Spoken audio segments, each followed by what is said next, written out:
जय हिंद दोस्तों, स्वागत है नई वीडियो में। और आज की इस वीडियो का टॉपिक है टॉप 5 रीजनिंग क्वेश्चन, जो किसी भी एसएससी एग्जाम के लिए बहुत ही महत्वपूर्ण है। ये प्रश्न किसी न किसी एसएससी एग्जाम में आए हुए हैं, जिन प्रश्नों को हम सेट किया है। तो चलिए प्रश्न को हम सबसे पहले पढ़ेंगे, उसके बाद उसको सॉल्व करेंगे। थोड़ा उसको बेसिक ट्रिक भी बता दूंगा सॉल्व करने की।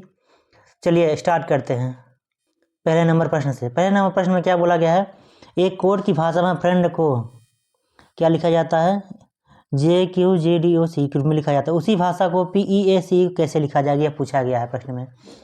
तो किससे संबंधित है, कोडिंग डिकोडिंग से है।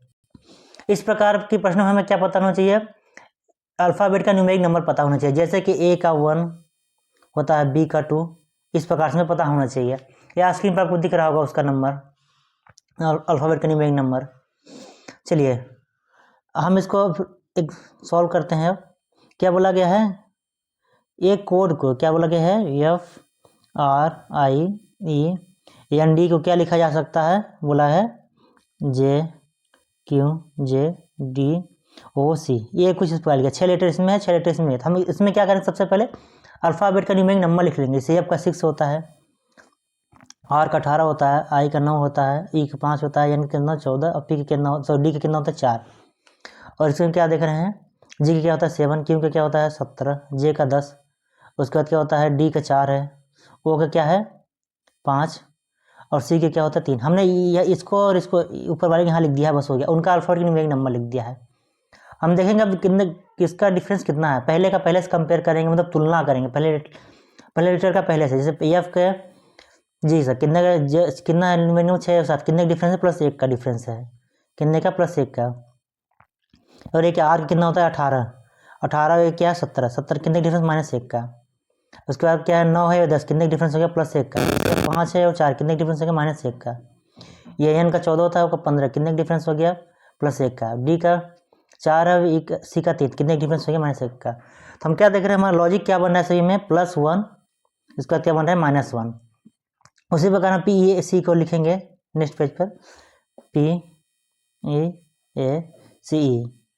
हम क्या करेंगे, एक बड़ा क्या हमारा लॉजिक बना था +1 और क्या बना था -1। तो हम यही देख लेंगे। सबसे पहले इनका न्यूमेरिक नंबर लिख लेते हैं।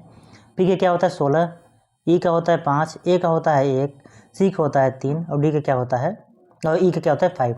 तो +1 करेंगे कितना होगा 17, और 5 में घटाएंगे कितना हो जाएगा 4, उसी में 1 में जोड़ेंगे कितना हो जाएगा 1 2, 3 में घटाएंगे कितना हो जाएगा 2, 5 में 1 जोड़ेंगे कितना हो जाएगा 6, सॉरी +1 हुआ, फिर -1 हो गया, फिर +1 हुआ, फिर -1 हुआ, फिर +1 हुआ। तो अब 17 नंबर पर कौन सा अल्फ़ाबेट आता है हमारा, Q। और 4 नंबर पर कौन सा आता है D, और 2 नंबर पर कौन सा आता है B, ये भी B। 6 नंबर पर कौन सा आता है F। तो हम देखें किस में ये मैच कर रहा है, किस ऑप्शन, QDBBF। QDBBF किस ऑप्शन में मैच कर रहा है, ऑप्शन B में। किस में मैच कर रहा है, ऑप्शन B में। तो ये हमारे इस प्रकार के प्रश्न, पहला नंबर प्रश्न कंप्लीट हो गया। इस प्रकार के प्रश्न हम क्या करते हैं, सबसे पहले अल्फ़ाबेट के न्यूमेरिक नंबर देख लेते हैं। इसको याद करने का सबसे तरीका होता है EJOT याद कर लें, क्योंकि 5-5 का डिफरेंस होता है इसके बीच में। ये क्या होता है 5 हो गया, फिर 10, फिर 15, फिर 20, फिर 25, इनके बीच का नंबर आपको याद हो जाएगा। तो ईजी तरीके से आप याद कर सकते हैं अल्फ़ाबेट के न्यूमेरिक नंबर, या फिर आप प्रैक्टिस करते जाएंगे तो आपको बहुत ही ईजी तरीके से सब कुछ वैसे भी याद हो जाएगा। जितनी ज़्यादा प्रैक्टिस होगी उतना ही अच्छा आपके लिए होगा। चलिए हम चलते हैं नेक्स्ट प्रश्न पर। हमारा प्रश्न नंबर 2 आ गया। जैसे कि प्रश्न में बोला गया, इसको हम हटा देते हैं यहाँ से, 3 नहीं 2 ही है प्रश्न। इसमें क्या बोला, जैसे कि पहला लेटर दूसरे संबंध है, ऐसा एग्जाम बोलेगा। उसी प्रकार तीसरे का क्वेश्चन मार्क से क्या संबंध है, सब पूछता है प्रश्न में। तो हम देख लेते हैं दिसपुर, ये थोड़ा जनरल नॉलेज का प्रश्न हो गया। दिसपुर असम किस प्रकार संबंधित है, दिसपुर क्या है, असम की राजधानी है। क्या है, असम की राजधानी है। जिस प्रकार दिसपुर असम की राजधानी, उसी प्रकार बेंगलुरु किसकी राजधानी है, कर्नाटक की। किसकी है, कर्नाटक की। किसके, कर्नाटक की। और अरुणाचल प्रदेश की राजधानी क्या होती है, ईटानगर। क्या है, ईटानगर। और उड़ीसा की राजधानी क्या है हमारा, भुवनेश्वर। क्या है, भुवनेश्वर। ये हमारी कैपिटल होगी। थोड़ा बेसिक जनरल नॉलेज हो गया हमारा। लेकिन जिस प्रकार प्रश्न पूछा जाएगा हमेशा इसी प्रकार, जिस प्रकार पहले सिलेक्शन दूसरे का है, उसी प्रकार तीसरे का क्वेश्चन मार्क से क्या होगा। तो हमारे दिसपुर की राजधानी जिस प्रकार असम संबंधित है, उसी प्रकार बेंगलुरु किसकी राजधानी, कर्नाटक की। ये हमारा दूसरा नंबर प्रश्न कंप्लीट हो गया। हम चलेंगे प्रश्न नंबर 3 में। ये भी कोडिंग डिकोडिंग चैप्टर से है। जिस प्रकार पहले का संबंध दूसरे से होगा उसी प्रकार तीसरे का क्वेश्चन मार्क से होगा। हम देखेंगे सी एफ डी बी का संबंध किससे है, D X U W Y से। हम कुछ नहीं करेंगे, वही अल्फ़ाबेट का न्यूमेरिक नंबर लिखेंगे, जैसे सी का 3 होगा, एफ का 6 होगा, डी का 4 और बी का क्या होता है 2, एक्स क्या होता है 24। और अपोजिट भी देखते हैं, जैसे ए का अपोजिट जेड हो जाता है, बी का अपोजिट वाई होता है, इस प्रकार अपोजिट भी होते हैं। चलिए हमारे आते हैं प्रश्न पर। यू का अपोजिट क्या होता है, सॉरी यू का क्या होता है 21, डब्ल्यू का क्या होता है 23, एफ का क्या होगा वाई का क्या होता है 25। हम देखेंगे डिफरेंस देखेंगे तो हमें ज़्यादा कुछ अंतर पता नहीं चला, क्योंकि इसमें हो जाएगा डिफरेंस देखेंगे तो +21 हो जाएगा, इसमें भी देखेंगे तो +21 हो रहा है, कितने का 6 में कितने का 15 हो जाएगा, सॉरी 15 हो जाएगा, लेकिन ये डिफरेंस से नहीं आ रहा है। तो हम क्या देख लेते हैं, और हम क्या देखेंगे अपोजिट देखेंगे। सी का अपोजिट क्या होता है एक्स होता है, क्या होता है एक्स। एफ का अपोजिट क्या होगा, एफ का अपोजिट यू होता है, क्योंकि इसी का अपोजिट एक्स होगा, यू का अपोजिट एफ का अपोजिट यू होता है। उसी प्रकार डी का अपोजिट क्या होता है डब्ल्यू होता है, और बी का अपोजिट क्या होगा वाई होगा, हमने बताया था। तो हम क्या देख रहे हैं अपोजिट सीक्वेंस बन रहा है, तो उससे पहले जी का अपोजिट क्या हो जाएगा, सबसे पहले टी होता है, क्या होता है टी। अब जे का अपोजिट क्या होता है हमारा क्यू होता है, यहाँ पर दिखा गया। और यस का अपोजिट क्या हो जाएगा, यस क्या हो जाएगा यस, यस का अपोजिट क्या होगा यस। अब एफ का अपोजिट क्या होगा हमारा you. T Q S U किस ऑप्शन में है, ऑप्शन 3 में। किस में है, ऑप्शन 3 में। हमें अपोजिट नंबर भी पता होना चाहिए, अल्फ़ाबेट का अपोजिट सीक्वेंस भी पता होना चाहिए। जैसे हमने बताया, जैसे ए का जेड होगा, बी का वाई होगा, सी का एक्स होता है, डी का डब्ल्यू, इस प्रकार से। अगर आपको अपोजिट ना बनना हो तो किस प्रकार लिख सकते हैं आप, उसको बता दे रहा हूँ मैं इसमें। जैसे हम लिख लेते हैं अल्फ़ाबेट के number A B C D E F, यहाँ पर होगा जी एच आई जे के। थोड़ा मैं दूसरे प्रकार से लिख देता हूँ, इसको घुमा के इधर से लिखता हूँ तो अच्छे तरीके से समझ में आ जाएगा कुछ इस प्रकार से। A B C D E F G H I J K L M. यहाँ तक लिख कर आपको क्या करना है, अपोजिट पता एन के हाथ चालू करना है, N O P Q R S T U V W X Y Z.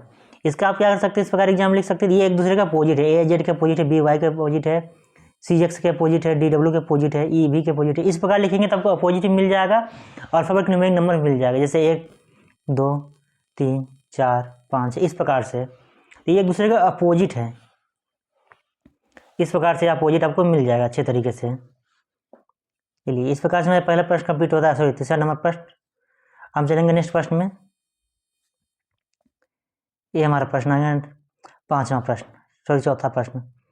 चलिए इसको हम यहाँ से, ये हमारा जो भी होगा हम देख लेंगे। इसके बाद कौन सा प्रश्न बचेगा हमारे पास, 2 प्रश्न और बचे हैं, तो मतलब ये 4था प्रश्न है। चलिए प्रश्न को पढ़ेंगे, डायरेक्शन एवं किससे संबंधित, डायरेक्शन डिस्टेंस संबंधित है।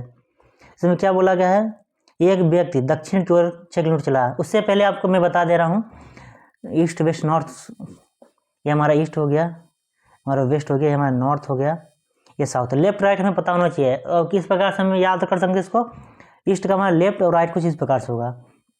यहाँ भी देख ले लेफ्ट और राइट चुपचाप लिखते जाएंगे, लेफ्ट और राइट, लेफ्ट पहले लिखेंगे राइट पहले लिखेंगे। तो हम क्या देख रहे हैं, हमारा सीक्वेंस किस प्रकार बन रहा है, हम ये देख रहे हैं कि यहाँ राइट है तो इधर लेफ्ट आ रहा है, मतलब इधर एक हम याद कर लें ईस्ट का बस, लेफ्ट और राइट। उसके बाद हम देखेंगे अपोजिट ही फंसेगा, यहाँ लेफ्ट है तो यहाँ राइट होगा, यहाँ भी राइट है तो यहाँ लेफ्ट होगा, अपोजिट फंसता है। एक बस याद कर लें हम ईस्ट का, बस हो गया। ईस्ट का याद कर लेंगे तो हमारे सारे प्रॉब्लम सॉल्व हो जाएंगी, तो हम उसके अनुसार लिख सकते हैं। अब मैं नॉर्थ ईस्ट में नहीं बता रहा हूँ, कुछ इस प्रकार वाला भी नहीं बता रहा हूँ मैं, क्योंकि प्रश्न इतने में ही सॉल्व हो जाएगा। चलिए मैं फिर से बना दे रहा हूँ इसको, देख सकते हैं आप। ईस्ट हमारा हो गया, वेस्ट नॉर्थ साउथ। अब मैं किस प्रकार लिख रहा हूँ ये देखिए, लेफ्ट राइट मैंने याद कर लिया, इसको लिख दिया। यहाँ राइट हो तो यहाँ क्या होगा लेफ्ट होगा, फिर यहाँ राइट होगा, यहाँ राइट हो तो यहाँ क्या होगा लेफ्ट होगा, फिर राइट होगा, यहाँ राइट हो तो यहाँ लेफ्ट होगा, फिर राइट होगा। ये हमें डायरेक्शन पता चल गई सभी की। चलिए प्रश्न में क्या बोला, एक व्यक्ति दक्षिण की ओर 6 किलोमीटर चलता है। कहाँ चलता है, दक्षिण की ओर, साउथ की ओर। तो यहाँ आ गया 6 किलोमीटर। ये हमारा स्टार्टिंग पॉइंट है, 6 किलोमीटर चला गया यहाँ पर। उसके बाद क्या बोला है, बाईं ओर मुड़ कर, दक्षिण के बाईं ओर उधर इधर साइड है तो यहाँ चलेगा, कितना चला 4 किलोमीटर। उसके बाद क्या बोला है, फिर बाईं ओर मुड़ता है। अब यहाँ क्या आ गया, ये ईस्ट की तरफ, बाईं ओर कहाँ चला गया, इसका ऊपर साइड यहाँ देख रहे हैं, कितना चलता है 5 किलोमीटर, ये हमारा आ गया यहाँ 5 किलोमीटर। अब क्या पूछ रहा है, उसका मुख किस दिशा की ओर है, तो इसका मुख हमारा किस दिशा की ओर हम देख रहे हैं, ये हमारा नॉर्थ की ओर। किसकी ओर है, ये किसका है, नॉर्थ की ओर, जैसे देख रहे ऊपर की ओर है। इसका उत्तर क्या हो जाएगा, इसका डी उत्तर, ऑप्शन क्या होगा, डी से। किस दिशा में है, उत्तर की ओर, किस में है, उत्तर की ओर।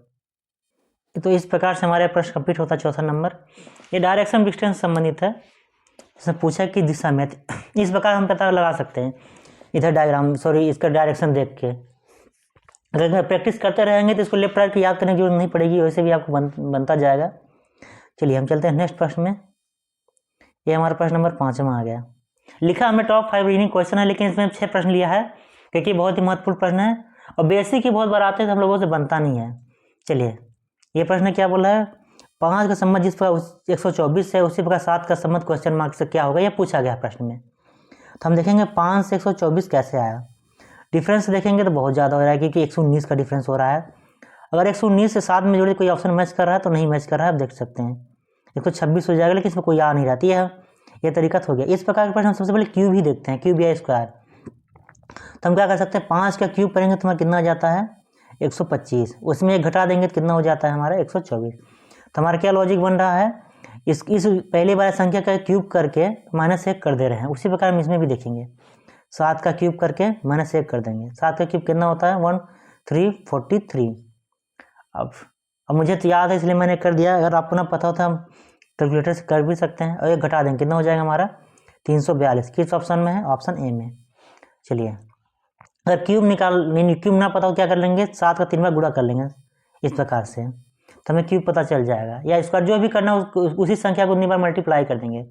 7 में 7 का गुणा करेंगे कितना हो जाएगा 49, 49 में 7 का गुणा करेंगे कितना हो जाएगा हमारा 63, और एक क्या हो जाएगा हमारा 7 28 5 कितना हो जाएगा 34, 28 से 34 हो जाएगा 343 आ गया। ये इस प्रकार से आप कर सकते हैं। तो हमारा कौन सा ऑप्शन हो गया, ऑप्शन ए। क्या लॉजिक बना हमारा, पहली बार संख्या का क्यूब करके -1 कर दे रहे हैं तो ये वाली संख्या में पता चल जा रही है, यही लॉजिक हम इसमें भी लगाएंगे। तो कितना आ जाए हमारा 342, ऑप्शन ए।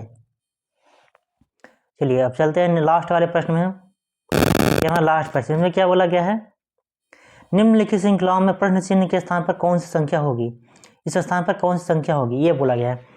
इस प्रकार हम क्या करेंगे, इसका डिफरेंस चेक करते हैं। तो इस वाले नंबर को हम यहाँ लिख लेते हैं 5 18 क्वेश्चन मार्क है, यही हमें संख्या पता करनी है। 174 525 1578, ये हमें इसको हमें सॉल्व करना है क्वेश्चन मार्क के ऊपर क्या आएगा। तो हम देखेंगे कि कितने का डिफरेंस हो रहा है इसमें, +13 का। कितने का डिफरेंस हो रहा है, +13 का।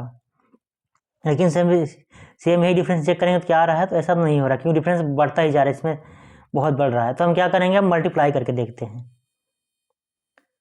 5 में हम 3 का मल्टीप्लाई कर दें और +3 जोड़ दें, कितना हो जाएगा हमारा 18 आ रहा है। उसी प्रकार हम क्या करेंगे, 18 में 3 का मल्टीप्लाई कर देंगे और 3 जोड़ देंगे, तो 18 3 54 और 3 कितना हो जाएगा 57। क्वेश्चन मार्क जगह पर क्या जाएगा 57। लेकिन अभी फिक्स नहीं हुआ, लेकिन 57 में भी 3 का गुणा करेंगे और 3 जोड़ेंगे, कितना हो जाएगा हमारा 7। 30 में 3 का मल्टीप्लाई करेंगे, 7 3 21 हो गया और 3 5 15, देखो कितना हो गया 17। 171 में +3 जोड़ेंगे कितना है हमारा 174। तो यही लॉजिक बैठ रहा है, क्या बच रहा है क्या लॉजिक बन रहा है, पहली वाली संख्या हम 3 का गुणा करके +3 कर देंगे तो नेक्स्ट वाली संख्या में मिल जा रही है। उसी प्रकार हमने 18 में 3 का मल्टीप्लाई किया और 3 का कितना हो गया हमारा 57। कौन सा ऑप्शन में है, ऑप्शन डी में। अगर भरोसा ना हो तो इसका भी मल्टीप्लाई कर सकते हैं, 3 का मल्टीप्लाई करेंगे 174 में +3 कर देंगे, सेम वही आएगा। इसका भी करके आप देख सकते हैं, ये हमारा 525 है। सेम मतलब यही लॉजिक लग रहा है। तो इस प्रकार से हमारे जब इस प्रकार प्रश्न आया था, सबसे पहले क्या करते हैं, डिफरेंस चेक करते हैं, यहाँ प्लस माइनस या फिर मल्टीप्लाई कर देते हैं या फिर क्यूब करते हैं। लेकिन अधिकतर इस प्रकार प्रश्न में सबसे पहले हम मल्टीप्लाई ही करेंगे या क्यूब करके देख लेंगे और डिफरेंस ही देखेंगे। इस प्रकार देखेंगे तो बहुत ईजी तरीके से हम सॉल्व कर पाएंगे और जितनी ज़्यादा प्रैक्टिस करेंगे उतनी ज़्यादा आपके लिए बहुत ही अच्छा होगा। तो आज की वीडियो कंप्लीट होती है, कुछ भी डाउट हो कमेंट बॉक्स से पूछ सकते हैं। मिलते हैं नेक्स्ट वीडियो में, तब तक अपना ख्याल रखें, धन्यवाद।